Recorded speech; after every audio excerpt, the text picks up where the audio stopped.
प्रभाव के बारे में जो बतलाते हैं उसे ही फलित अथवा किस व्यक्ति के कर्म का के फलाफल का भोग क्या होगा,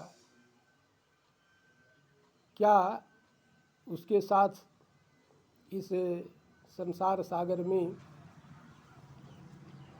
प्राप्त होगा, कौन सा फलाफल होगा, इसकी जानकारी प्राप्त करते हैं। इसी का नाम ज्योतिष शास्त्र है।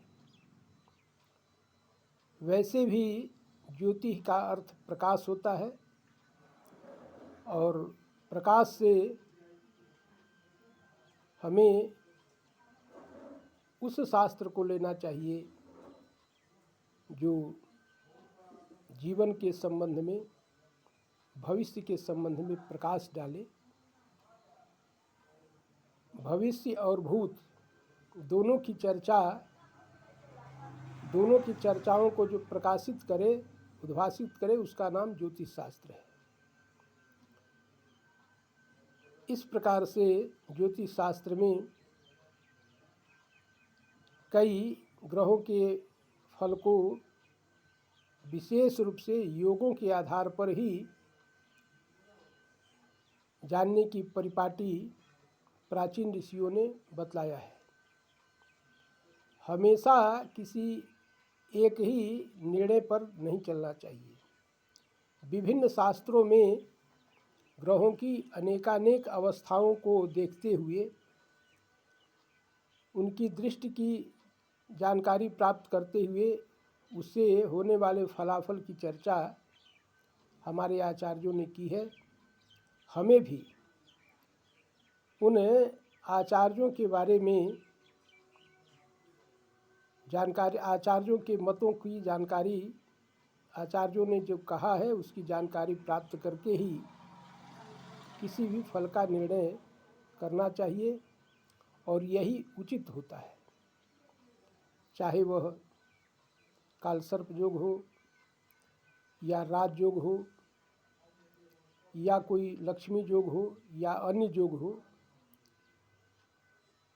कुसुम योग हो, सर योग हो, कोई भी योग हो, उस योग के बारे में ठीक ठीक जानकारी प्राप्त करके विशेष रूप से केंद्र में यदि शुभग्रह है,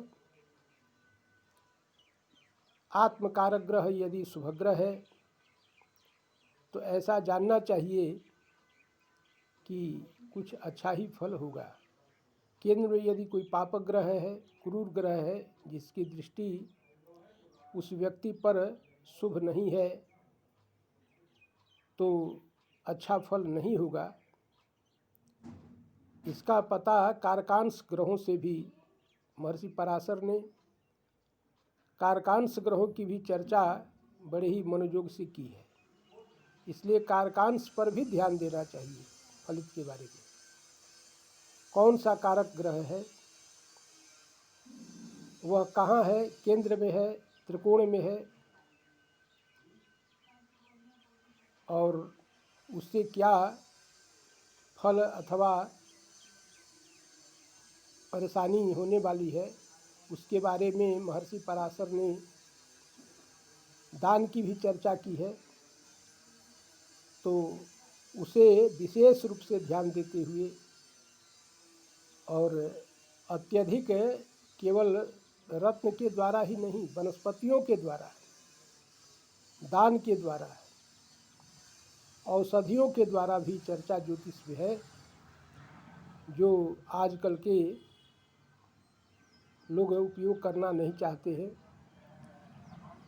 पीछे भी मैंने कहा है कि यदि व्यक्ति किसी विशेष पीड़ा से व्यथित है तो कुछ क्षण पीपल के वृक्ष के नीचे गायों के संपर्क में बितावे तो उसकी पीड़ा अधिकाधिक शांत होगी। गौशाला में बैठ करके, गाय के पास बैठ करके, गायों के बीच में चल करके,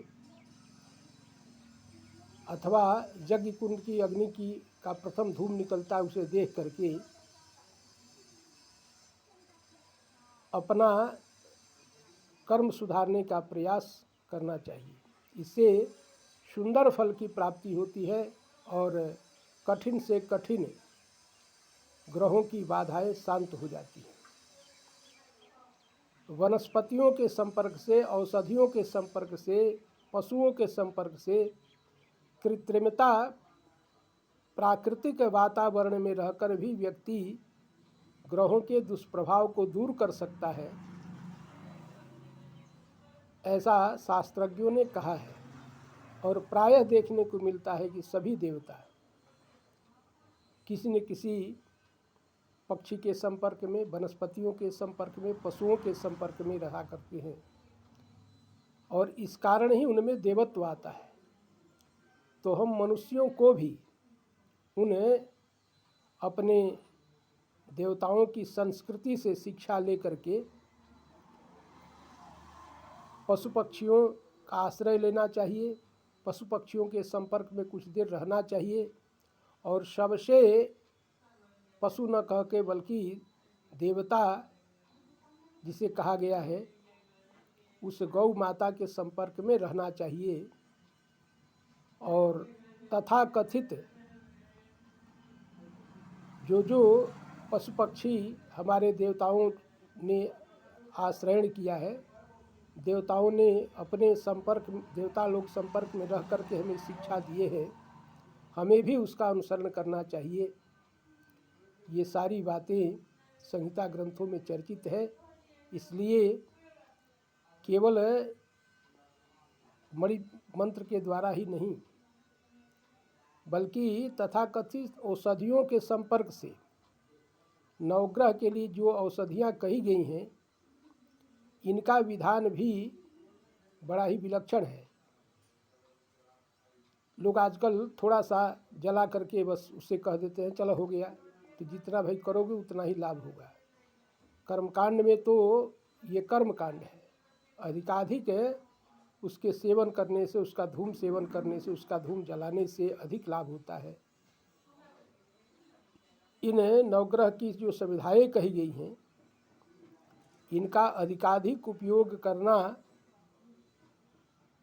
भूमि शोधन के क्रम में अथवा दुष्ट ग्रहों के प्रभाव के शोधन के क्रम में बड़ा ही लाभकारी बतलाया गया है। इसलिए इनसे भी अपने जीवन के सुधार का क्रम हमें ढूंढना चाहिए और करना चाहिए।